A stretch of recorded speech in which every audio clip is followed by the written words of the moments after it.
y vamos a hablar del riesgo químico. Entonces acá los metales pesados, los citotóxicos y los reactivos. ¿Listo? Entonces, de los citotóxicos vamos a ver que se refieren a todos los medicamentos que tienen que ver con oncología, ¿sí? Que es lo que está aquí en esta palabrita. Yo les decía la otra vez que cuando ustedes vean esta palabra, oncología, ¿a qué se refiere? Oncología, recuerden que se refiere a cáncer. Entonces, siempre que ustedes vean que dice que tal persona es oncóloga, ¿cierto? Entonces, es aquel médico que trata con pacientes con cáncer. Entonces, miren lo que nos dice, fármacos provenientes de oncología. Generalmente esos medicamentos de oncología se les llama quimioterapia. Por acá llegan más participantes.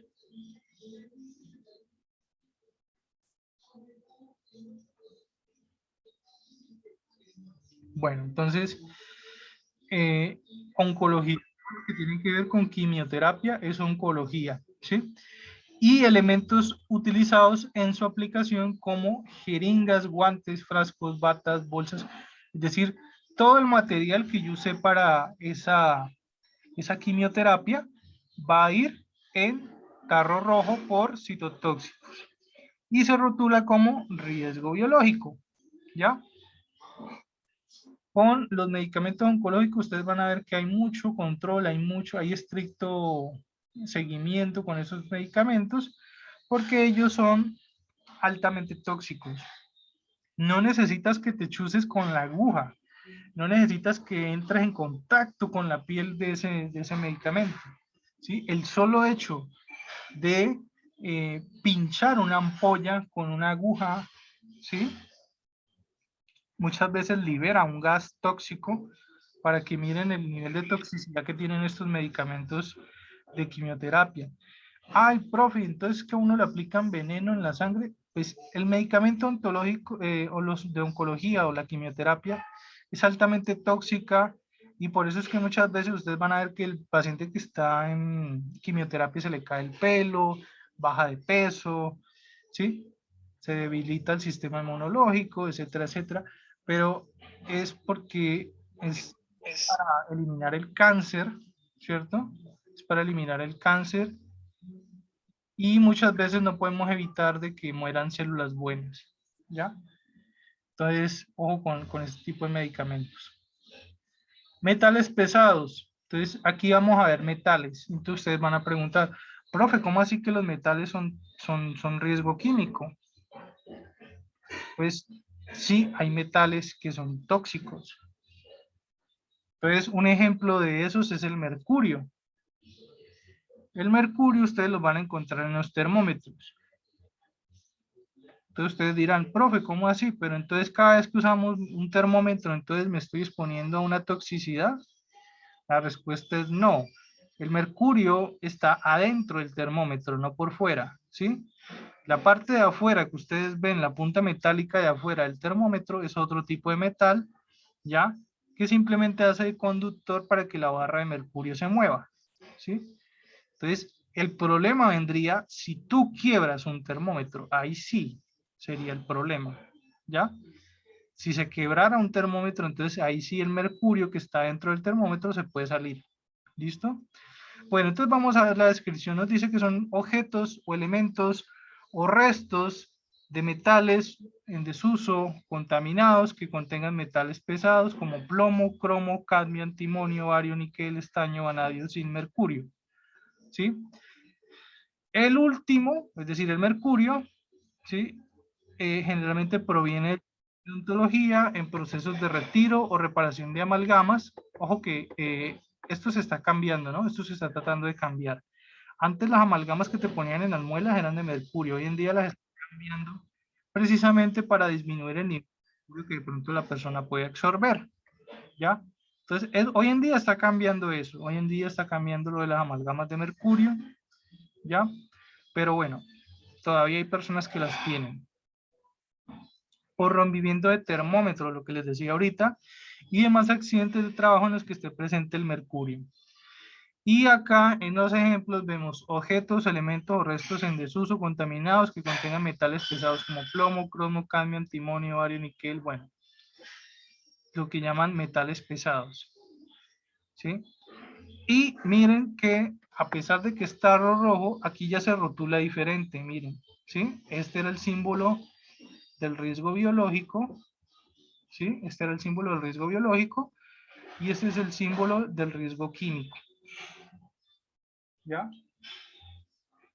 Y en el recipiente se rotula como riesgo químico. Luego acá tenemos reactivos. Son aquellos que por sí solos en condiciones normales al mezclarse o al entrar en contacto con otros elementos, compuestos, sustancias o residuos, generan un gas, un vapor, un humo tóxico, alguna explosión o reaccionan térmicamente colocando en riesgo la salud humana o el medio ambiente. Incluyen líquidos de fijado, revelado, de laboratorios, de medios de contraste, reactivos de diagnóstico in vitro y de bancos de sangre. Entonces miren acá, nos dice que se deben reutilizar envases originales asegurando la inutilización de las etiquetas. Entonces en estos elementos se vuelve a, digamos, reenvasar, pero en ese envase se le rompe la etiqueta. Es lo que nos está diciendo acá, que se etiqueta como residuos peligrosos químicos.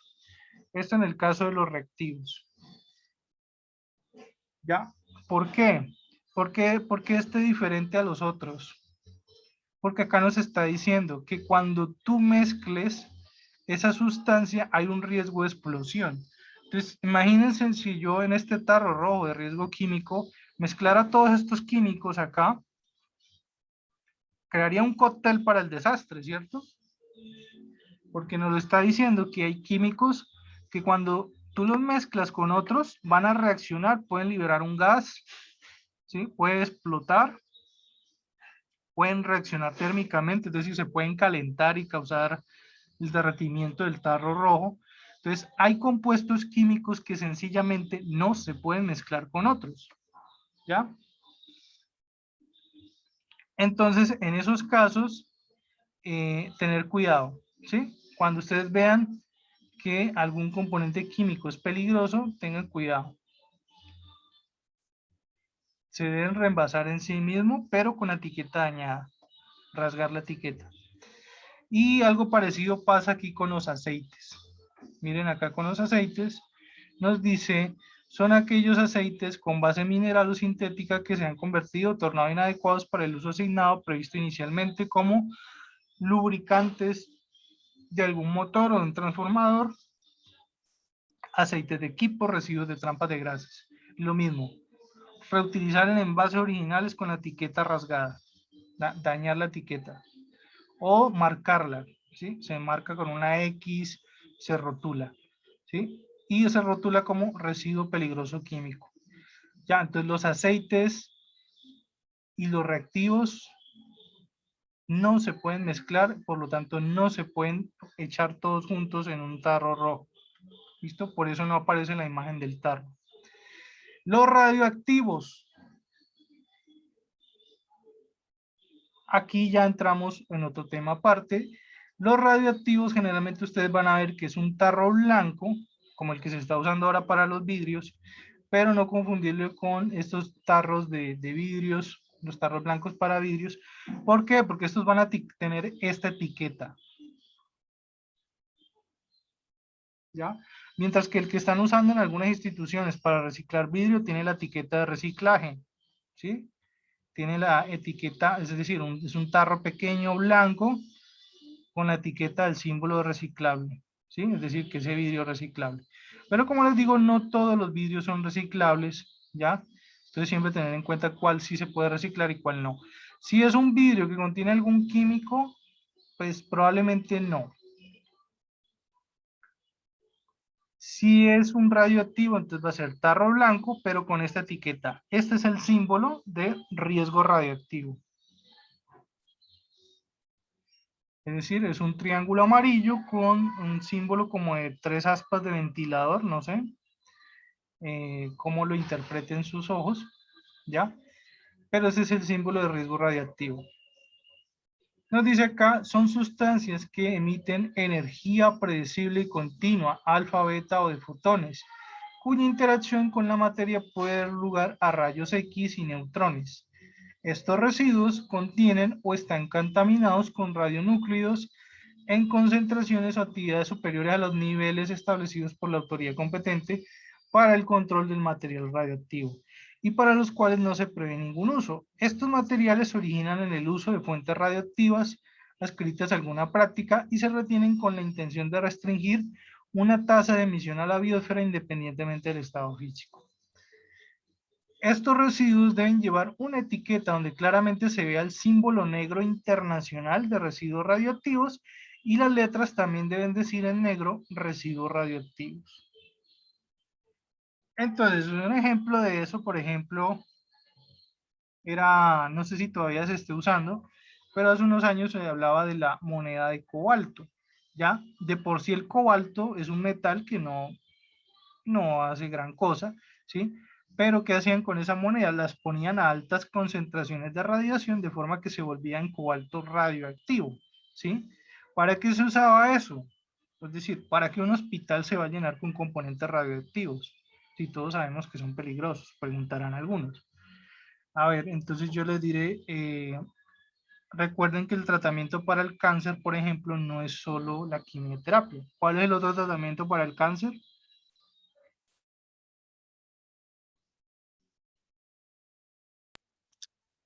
La radiación. Sí, para el cáncer se usa no solo la quimioterapia, sino también la radioterapia, ¿sí? La radioterapia es como el nombre lo dice, es un tratamiento con radiación, ¿sí? Entonces la moneda de cobalto hace unos años se usaba para la radioterapia, ¿ya? Entonces cubrían al paciente siempre y cuando el cáncer estuviera bien localizado, es decir, por ejemplo, usted podía ver bien el sitio donde estaba el cáncer, entonces simplemente al paciente le exponían la zona donde tuviera el cáncer y lo ponían de frente a una fuente radioactiva, ¿ya? Eso a largo plazo le genera al paciente como una especie como de quemaduras, ¿ya? No es que el paciente se esté quemando, no. El paciente no siente nada, ¿ya? Pero pasadas varias sesiones, ya la piel se empieza a tornar como si hubiera sufrido una quemadura grado 2, ¿cierto? Como si tuviera una quemadura grado 2. Miren, ya me está saliendo el aviso de que nos quedan 10 minutos. Y se ve la piel totalmente tostada, ¿sí? O sea, es una cosa increíble. Pero lo increíble es que el paciente no siente que se está quemando, no es sino cuando ya pasan varias sesiones que el paciente dice, uy, me estoy dañando la piel, ¿ya? Y ya después empieza pues con todos los síntomas de lo que sería una piel destruida, ¿no? El mayor riesgo de infección, de que entre una bacteria oportunista, el ardor que va a sentir, ¿ya? Pero en las primeras sesiones el paciente no siente nada, ¿ya? Y ese es el problema, eso es uno de los principales problemas con la radiación, que muchas veces la radiación no produce ningún signo ni ningún síntoma, ¿ya? Cuando a ti te toman una radiografía, ¿qué te están haciendo? Te están exponiendo a rayos X. Miren, aquí lo dice, rayos X. Es decir, los rayos X son un tipo de radiación, ¿ya? Cuando a ti te toman una radiografía, ¿tú qué sientes? Nada. ¿A quién le han tomado radiografía aquí? A mí ya me han tomado un montón de radiografías. Yo me he fracturado, me han tenido que sacar cordales y para los cordales el odontólogo te va a pedir unos rayos X de los dientes para él mirar por dónde están las muelas, ¿cierto? ¿Y tú qué sientes cuando te toman unos rayos X? Tú no sientes absolutamente nada, ¿cierto? Entonces, ese es uno de los principales problemas con la radiación, es que tú no sientes nada. Entonces, es peligroso también porque la persona se confía y no va, cuando ya desarrolle síntomas es cuando ya está muy grave, ¿sí? Entonces hay que ser muy cuidadosos con las radiografías. Cuando ustedes vean que en los hospitales meten un aparato para tomar rayos X y les piden que los demás pacientes y los familiares salgan del cuarto, es por algo. Dicen, ojo que vamos a tirar rayos X, por favor salgan del cuarto. Y generalmente el que se queda es una persona, solo una persona y el paciente, ¿ya? pero la persona que se queda con el paciente, es decir, el que va a tirar el fogonazo, tiene algún chaleco protector, ¿sí? Entonces siempre tener en cuenta que cuando nos expongamos a rayos X, tener chalecos protectores, ¿ya? Tener chalecos protectores para protegernos de esa radiación. El chaleco solamente nos va a proteger el tórax y el abdomen, pero es que eso es lo principal que uno debe protegerse, es cuello, tórax y abdomen. Bueno.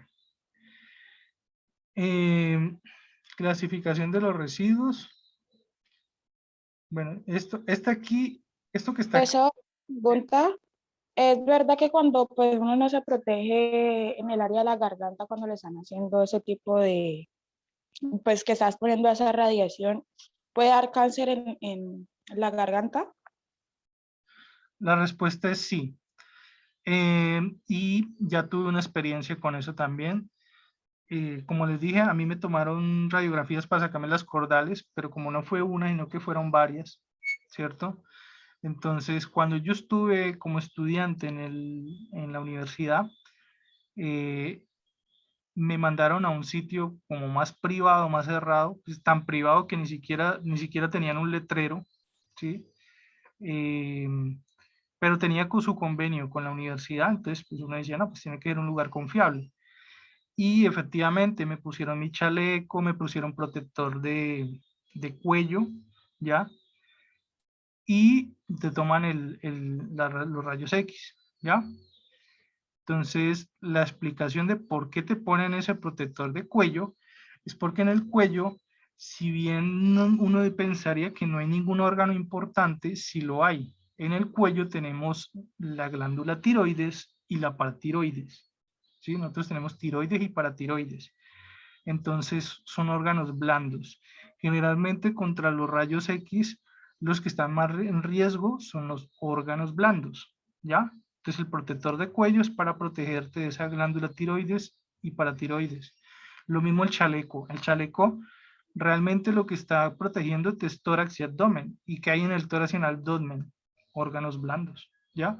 Cambio, si a ti te tiran unos rayos X en un brazo, en una pierna, el riesgo es menor porque por ahí no pasan órganos importantes, ¿ya?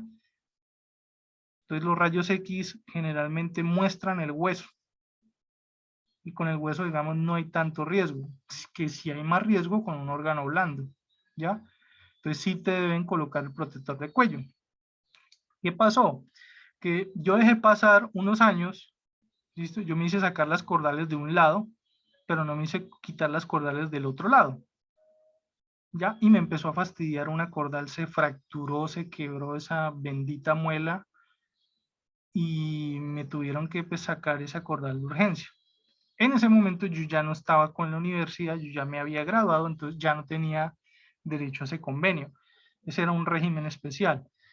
Entonces, por medio de la EPS, me mandaron a Sedima, ¿sí?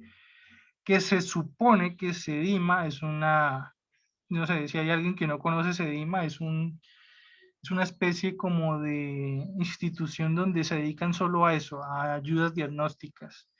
Tú vas a Sedima y es solo exámenes.